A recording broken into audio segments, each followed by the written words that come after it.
Ça tourne. Salut, moi c'est Julia, je suis entrepreneur, digital nomade, j'habite actuellement sur l'île de la Réunion et je suis surtout créatrice de voyages sur mesure. J'ai mon entreprise de création de voyages sur mesure, donc ça veut dire que je fais de la planification adaptée au profil et au budget de mes clients. Et dans cette vidéo, nous allons parler d'un sujet qui revient de plus en plus souvent et c'est d'ailleurs une des questions qu'on me demande énormément, surtout quand des personnes viennent pour candidater à l'accompagnement pour faire ce que je fais aujourd'hui, c'est-à-dire monétiser ta passion du voyage. Est-ce qu'aujourd'hui, travailler en agence de voyage est la solution pour vraiment t'épanouir dans le secteur du voyage et avoir la vie que tu souhaites? Travailler en agence de voyage, d'un point de vue extérieur, ça séduit beaucoup. Forcément, on ne voit que les aspects positifs, tous les avantages d'être en agence de voyage, c'est-à-dire penser que tu vas pouvoir voyager quand et où tu veux, à titre gratuit ou au moins à titre réduit, pour profiter à fond de ta passion du voyage. Et si tu es comme moi un passionné de voyage, je dirais même un drogué du voyage, tu as dû te poser cette question de est-ce que ça vaudrait le coup que je travaille en agence de voyage justement pour allier ma passion du voyage avec un travail qui a du sens pour moi. C'est une question que je me suis posée aussi il y a très longtemps parce que depuis que je suis toute petite, je suis férue de voyage. Dès que je peux, je pars en voyage, je suis vraiment addict à ça. Et c'est pas pour rien qu'aujourd'hui j'habite sur l'île de la Réunion, c'est parce que c'est une de mes destinations préférées et je ne suis que plus heureuse de vivre ici grâce et uniquement grâce au métier que je fais aujourd'hui. Mais attention, mon métier n'a absolument rien à voir avec le métier d'agent de voyage en agence de voyage. Alors, est-ce que vraiment travailler en agence de voyage te permettra vraiment d'accomplir ton rêve, de monétiser ta passion du voyage, de profiter des voyages, de voyager autant que tu veux, tout en ayant un métier qui a du sens à tes yeux? Bon, on ne va pas tergiverser plus longtemps. Non, être agent de voyage ne te permettra pas d'avoir la vie que j'ai aujourd'hui en tant que créatrice de voyage. On va parler un petit peu de l'envers du décor d'être agent de voyage. Alors, il y a longtemps, moi aussi, j'ai voulu être agent de voyage, travailler en agence de voyage pour plusieurs raisons. Déjà, la stabilité financière d'être salarié dans une agence de voyage et également, donc la seconde, comme je te disais, c'est de pouvoir un peu vivre de sa passion finalement, se dire qu'on va pouvoir voyager un peu quand on veut, qu'on est vraiment en permanence dans le domaine du voyage, donc finalement, on est tout le temps dans sa passion et d'un point de vue extérieur, l'offre paraît assez alléchante. Mais bien sûr, la vérité cache bien autre chose. Déjà, être agent de voyage, qu'est-ce que ça veut dire? Ça veut dire, comme je te l'ai dit, être salarié. Être salarié, ça veut dire devoir répondre à des horaires fixes. Tu vas faire du 9h à 17h tous les jours, te rendre au bureau et quel est vraiment le métier d'un agent de voyage aujourd'hui? Il est très très loin de ce que moi je fais aujourd'hui. C'est-à-dire qu'un agent de voyage, c'est en général quelqu'un qui est payé au SMIC, parce que oui, c'est ça la réalité, pour faire du 35 heures semaine, et tout ce qu'ils ont à faire, c'est de proposer des packs à des clients. Le fantasme que tu t'imagines d'agent de voyage, de pouvoir voyager où et quand tu veux, voilà, de tester les destinations pour les proposer à tes clients, c'est totalement faux. La plupart des agents de voyage, certes, peuvent voyager de temps en temps pour tester quelques destinations, et encore pas toutes les destinations, même quand ils peuvent voyager comme ça pour le travail et pour le plaisir, ce n'est pas comme moi quand j'ai décidé de partir en voyage comme j'en ai envie. Ils ont des règles à suivre, ils ont des emplois du temps à suivre, ils ne peuvent pas faire comme ils veulent.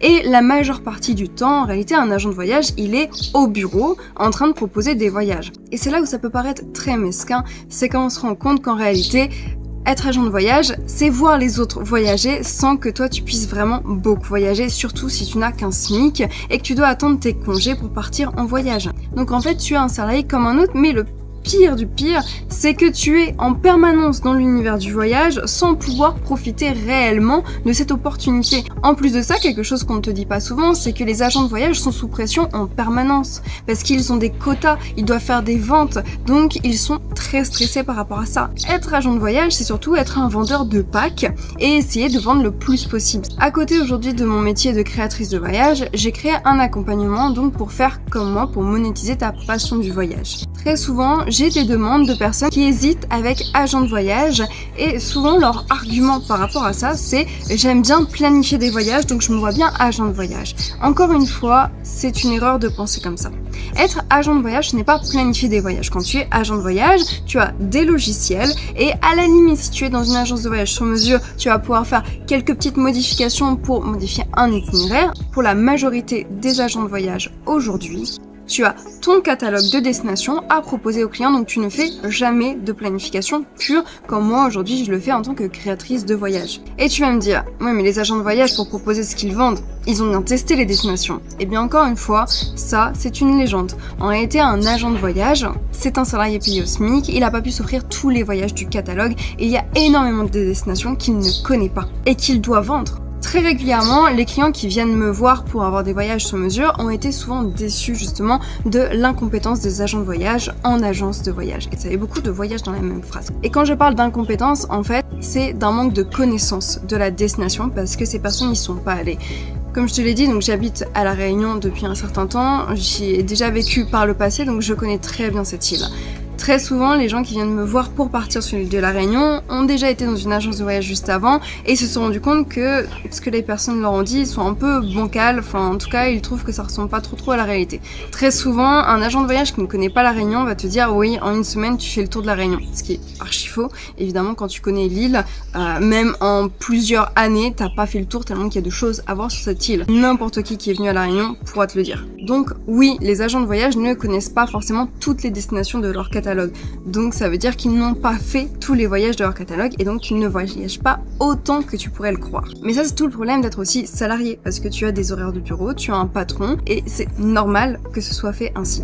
Face à cette réalité, j'ai beaucoup de personnes qui se demandent comment faire pour vraiment profiter de leur passion de voyage tout en ayant un métier qui a du sens pour eux et qui soit en accord avec ça. Et fort heureusement, aujourd'hui nous vivons dans une société incroyable en pleine évolution et qui change beaucoup car de nombreux métiers ont vu le jour justement dans le monde du voyage et qui te permet de réaliser ses rêves. Et bien sûr, tu te doutes, je vais te parler de mon métier. Alors, bien évidemment, ce métier, ce n'est pas du salariat, c'est de l'entrepreneuriat. Quand je te disais tout à l'heure que je forme des gens pour faire comme moi, je forme des gens pour qu'ils puissent construire leur entreprise. Ça ne deviendra jamais mes salariés, ça ne m'intéresse pas et ça n'intéresse pas ces personnes parce qu'ils n'auraient pas tous les avantages qu'ils ont justement en ayant leur propre business dans le voyage. Alors mon métier de créatrice de voyage sur mesure, c'est ce qu'on appelle aussi communément du travel planning, être travel planner. Être travel planner, c'est donc être un planificateur de voyage sur mesure.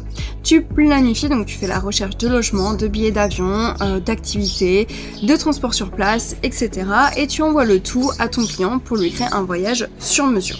Et c'est un métier qui est en pleine expansion, qui est de plus en plus demandé par le grand public pour plusieurs raisons. Déjà parce que ça répond tout simplement à une demande de plus en plus présente de véritable sur-mesure, parce qu'encore une fois en agence de voyage, le véritable sur-mesure est assez rare. Les gens se tournent de plus en plus vers des créateurs de voyage. Pourquoi ? Parce que nous sommes de véritables experts de nos destinations. En tout cas, je parle à mon nom et au nom de mes apprenants, et évidemment des travel planners avec qui je travaille en collaboration, pas au nom de tous les travel planners qui existent dans le milieu. Parce que malheureusement, le travel planning, c'est un métier d'indépendant, tu peux facilement créer ton entreprise pour te prénommer travel planner, et de ce fait, tu as tout et n'importe quoi qui se prénomme travel planner, parce que bien évidemment, ce métier a des règles et doit respecter la législation correctement.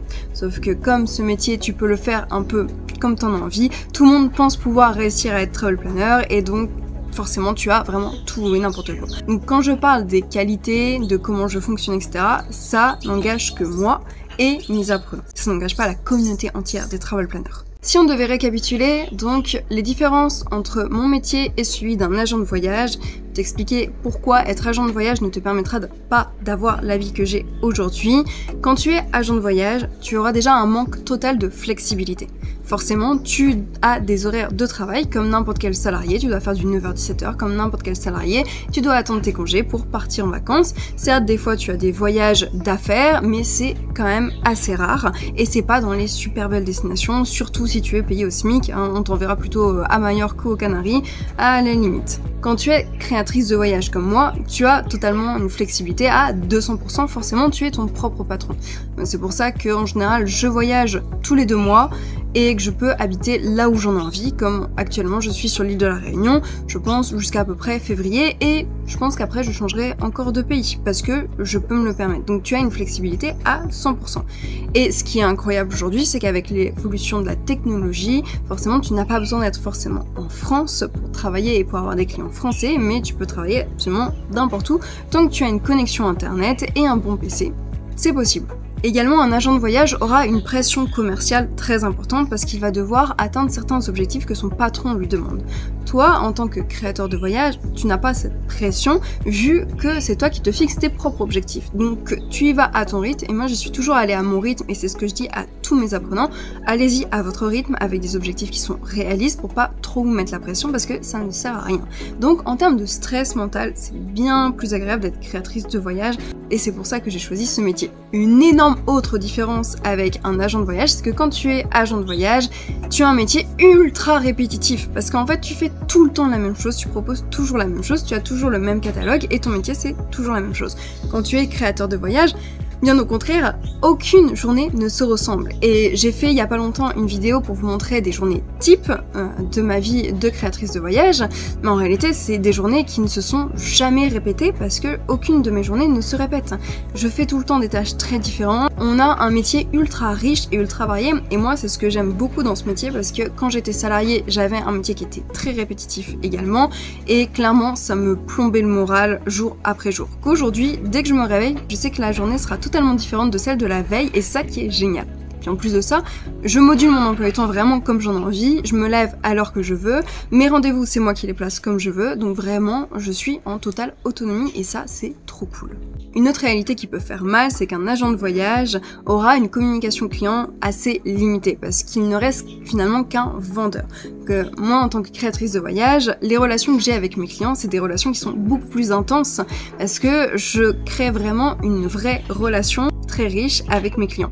Et d'ailleurs, certains de mes clients sont devenus des amis, je leur envoie des cadeaux, ils partent tout le temps avec moi en voyage, donc tu as vraiment une vraie connexion avec ton client et ça, c'est vraiment trop cool et je l'avais jamais ressenti avant de devenir mon propre patron et de créer mon entreprise.